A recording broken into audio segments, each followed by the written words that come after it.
Alright, so right here we've got one of these St. Blues guitars. I'm going to be addressing some fret problems on it. We've got some dead spots right here in the area of the 8th fret, 9th fret. And the guitar sounds killer. It's got the P90s in it, they're hot. My battery ran dead on me there. Anyway, I was saying these two P90s are really hot P90s. And got a problem with the volume knob here. It's crunchy and very scratchy. Got some corrosion in there. We'll see if I can clean that. And mainly just address these frets. I'm just going to do a fret level and recrown some and polish them and see how that works. If that's not good enough, then I'll just go ahead and refret them. And refret this neck right here. It's a really nice guitar. Sounds good. It looks like mahogany neck on there. I'm not positive what it is, but it looks like mahogany to me. And looks like a mahogany body as well. I can't really tell if it has a maple cap or if it's just all mahogany. Not real sure, but I know that it sounds good, plays good, other than the problems that we're having with the fret buzzing here. I think I got a high fret here somewhere. I'll check that first. Maybe can use my fret press and make sure they're seated in there, and then if they're not, then I'm going to proceed to level them, and that should take care of all the problems here. Anyway, let's get started on it. Now I'm just going to check for the straightness of the neck. This guitar has a 24 3/4 inch scale, so just put my slotted straight edge on there.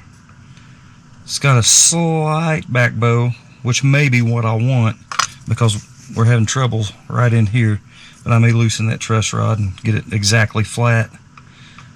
Yeah, I think I'm going to go ahead and loosen the truss rod a little and get that neck a little more flat.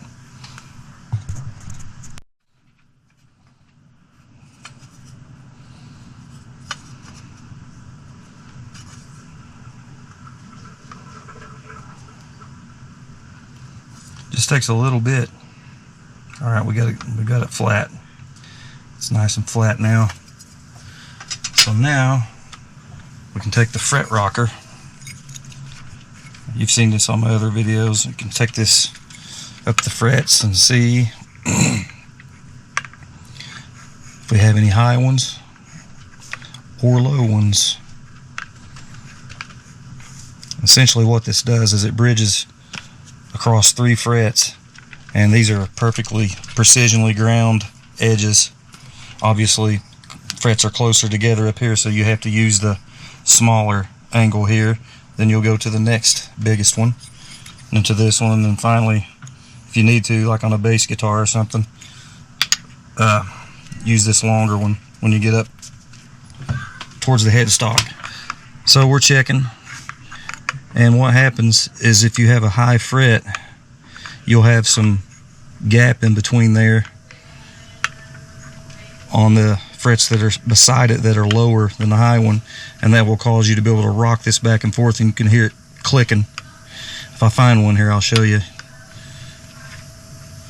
Most of you all know what I'm doing here, but some viewers may be new to all this process and they're scared to death to try to tackle something like this. And I'm not going to lie, it is.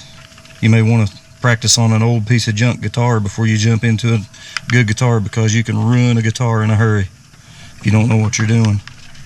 And then you'll have to take it and have it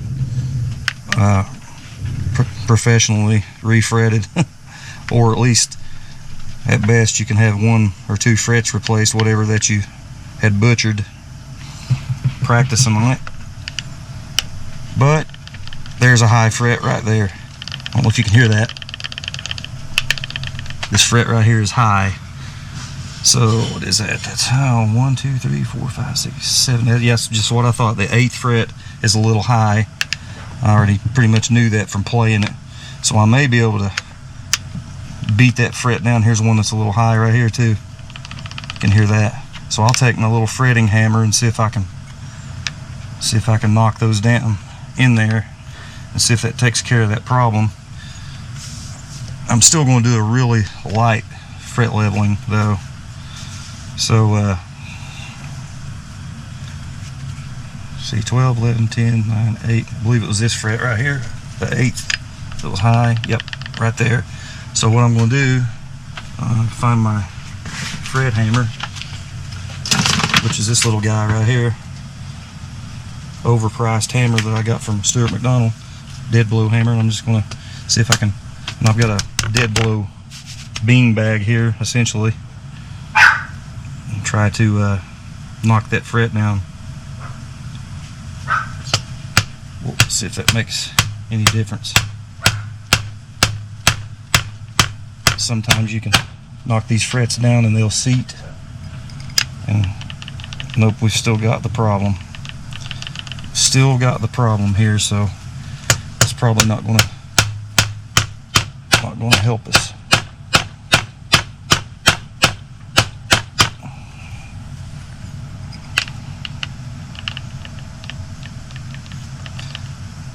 Seems like it maybe slightly helped.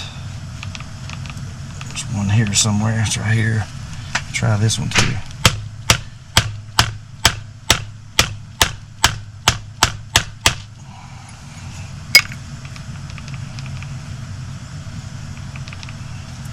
I'm thinking just a slight leveling is going to help this. So I'll reach for my leveling beam right here. You've seen this in my other videos too. It's got sticky sandpaper on it. What have I got? Probably 220 on here. I'm just going to do a light leveling, and it's weighted so you don't have to push down on it. So I'm just going to give a super light leveling. I'm not mashing down on it.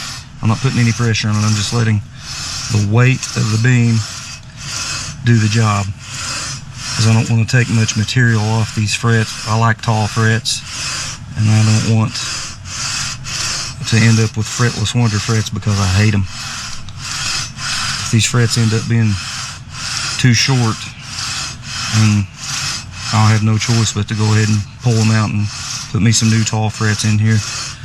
Because I've gotten used to playing tall frets, and there's just no substitute when you get used to them, especially if you play lead guitar.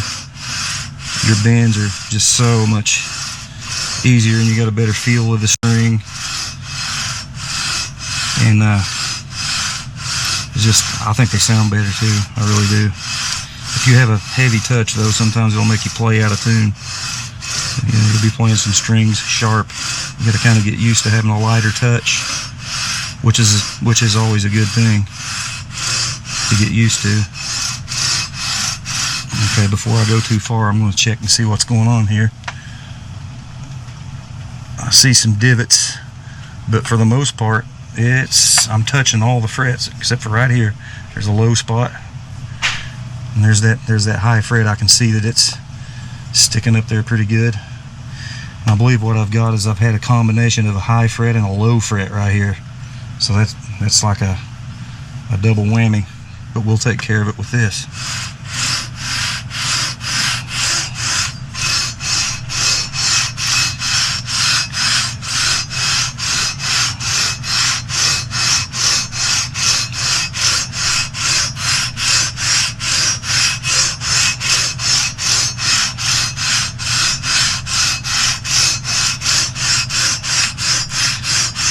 In fact, I think I'll stay off of this first fret because I really don't want it to end up being lower. It's always better if you're going to have a higher fret.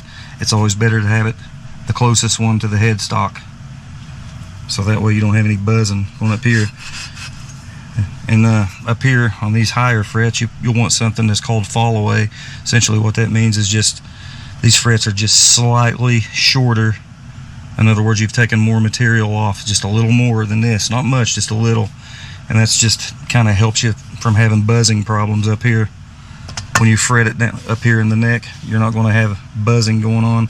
A lot of times on Les Pauls and Gretches and just any guitar that is a neck through or a set neck construction, a glued in neck, you'll have what's called tongue rise, and usually you can look down the neck and you can see where it starts rising up right here, where the fret extension is onto the body. Very common. And really, you either have to file these frets down, or you take the frets out and plane the fretboard down so that it's level all the way through, and then put the frets back in. That's really the only way to fix that and do it the right way. But I'm going to try to address that problem right here all in one step. I'll put a little pressure on the leveling beam on this side and no pressure on this side. And essentially, in theory, what it will do is it'll remove a little more material on the high fret, up here on the higher frets past the 12th fret, and it'll give me some natural fall away.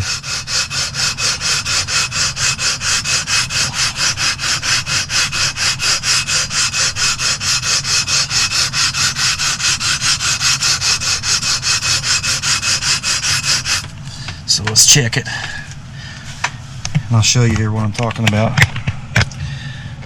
I don't know if you can see, though, it's just so hard to see on camera, but if you'll look at this fret, you see that in the middle right there where it's dark? That's where the sandpaper hasn't touched that middle part, so that means that's low. There's an actual low spot in that fret, and this one too a little bit. And here was our high fret.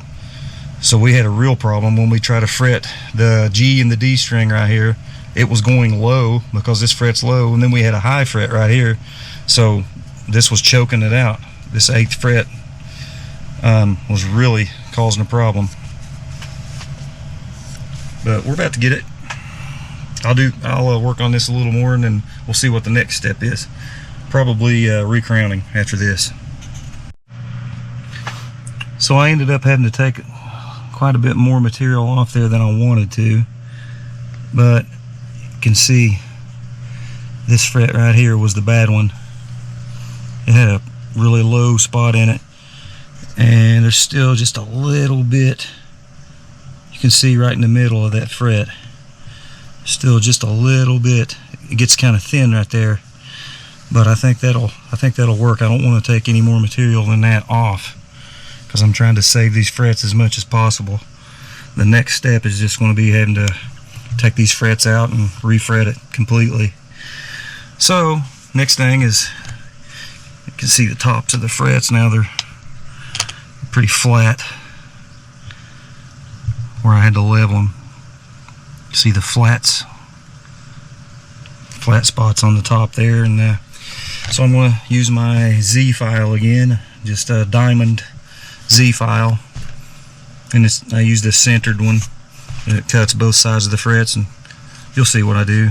Anyway, I can round that flat back over. It's the part I hate the most, is recrowning. But that's what's next. Here it comes. So here I'm going to use my Z file. You can see what that looks like. It's just got kind of a triangle shape down in there that's coated with diamond abrasive. Here's what it looks like. Stuart McDonald. Severely overpriced, but you gotta have it. So I just start working it just like this. Round that back over. It's always best the less material that you have to take off of your frets, because that's the less recrowning work that you have to do. But in this case, I had to take quite a bit of material off, which sucks. But, you know, I don't want to take any shortcuts. So here's the process. Just rounding that flat over.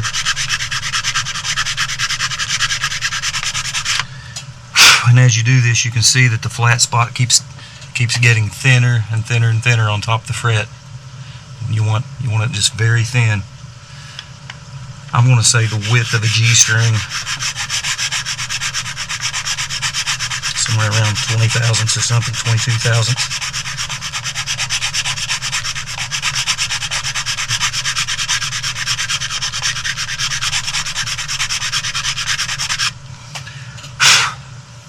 That one's looking decent.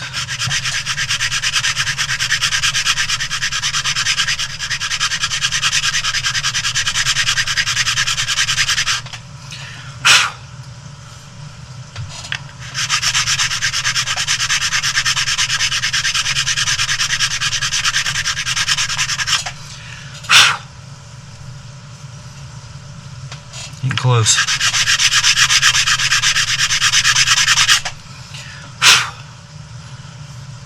That's pretty decent. So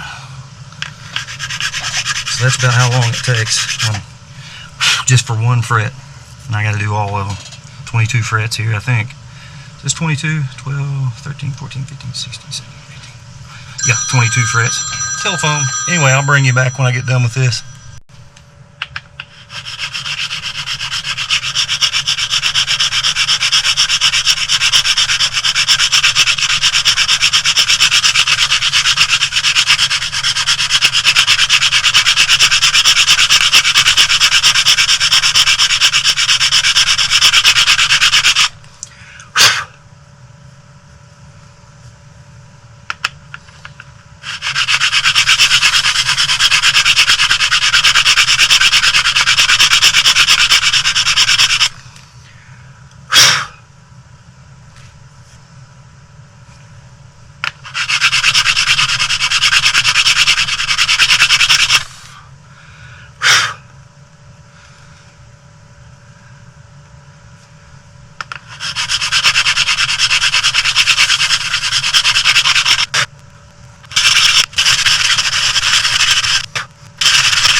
Last one, thank gosh.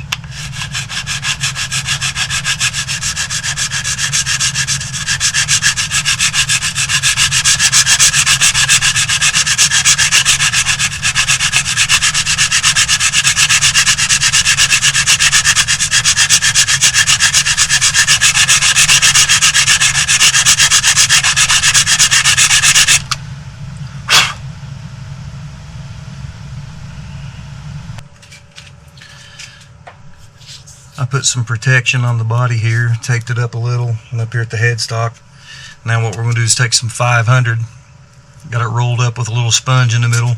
We're just going to go across the frets like this. Just kind of round them back off. Take some of the scratch out where we pre-crown them. Also, it'll kind of sand the fretboard a little bit and smooth it up. This has a little bit of roughness in the fretboard, so this will take care of that too. Make it nice. It feels nice.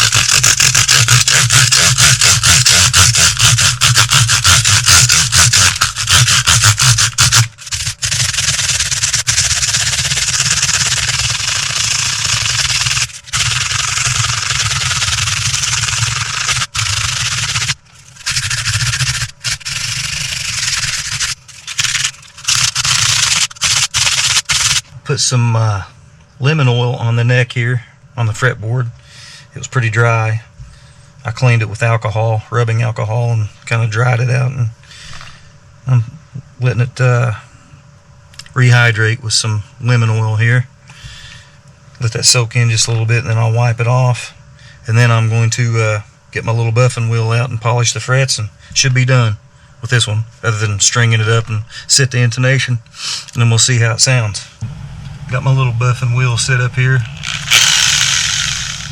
on my drill, so we'll just start long ways.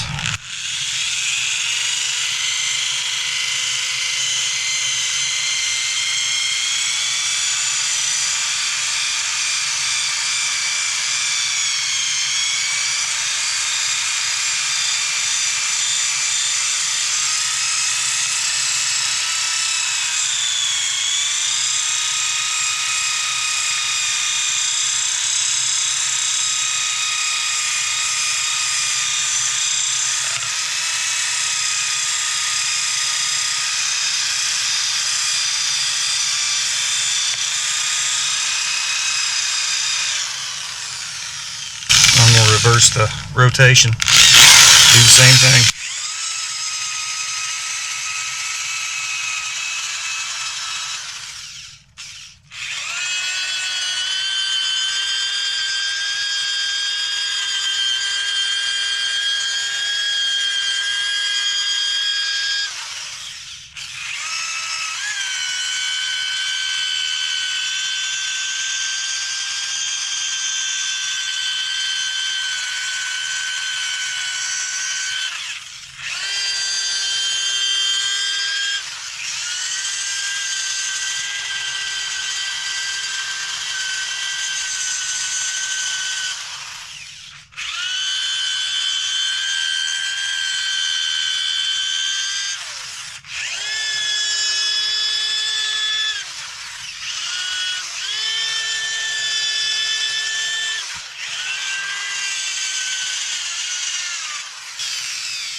Feels pretty good polish on there. And only thing left to do is string it up and set the intonation and the action and play it. All right, we got this little baby going. I haven't set the intonation out. It's not out very far.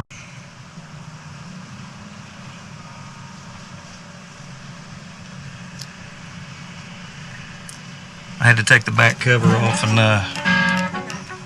and spray the pots out. It's really scratchy, dirty pots. Got that taken care of. P90s. I'm playing through a little tiny, what is that? Some kind of little Fender amp on the bench here. 25R. Frontman or something like that. Just a little junky test amp.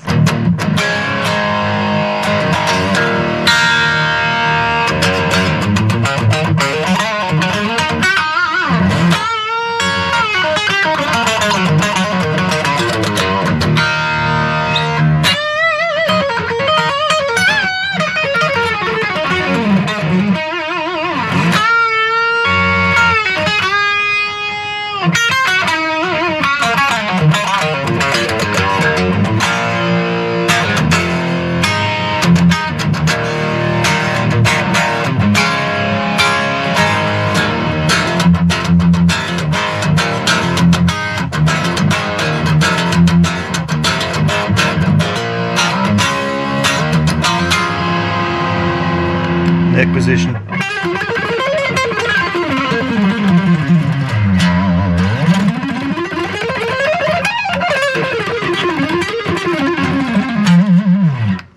Middle position.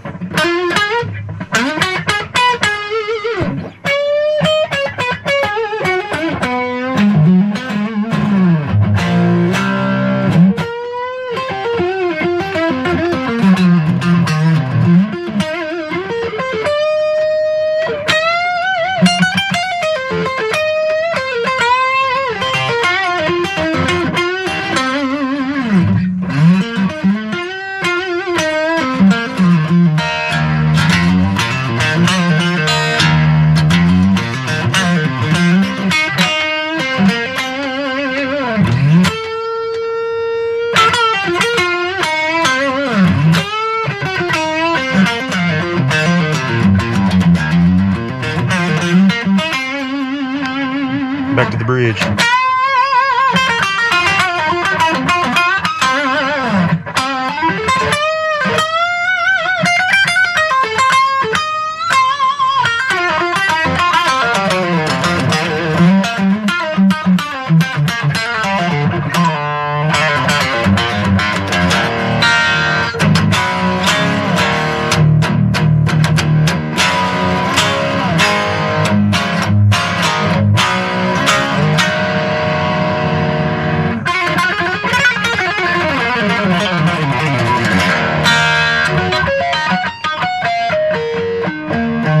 Pretty cool, man. It's playing good now.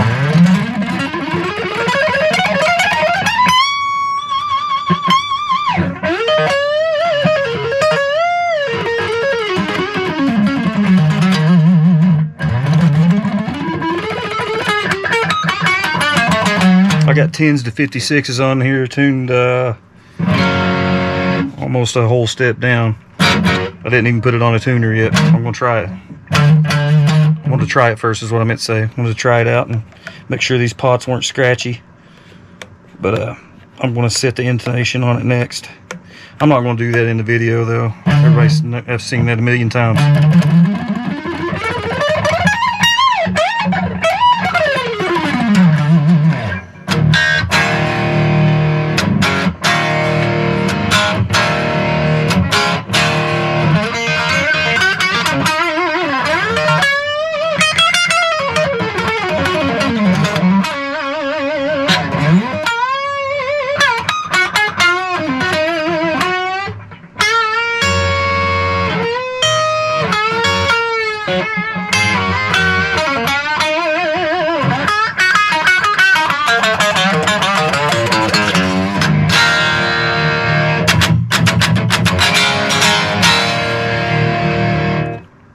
Pretty nice. What do y'all think? Sounds really good. Those P90s. They're hot ones. As long as you don't turn up the gain too much, it seems like they're not even terribly noisy. But turned out good. Took me about 2 hours to do all that work. Had to take a lot more off the frets than I wanted to, but it turned out okay. Alright, till the next one, ladies and gentlemen, we'll see you.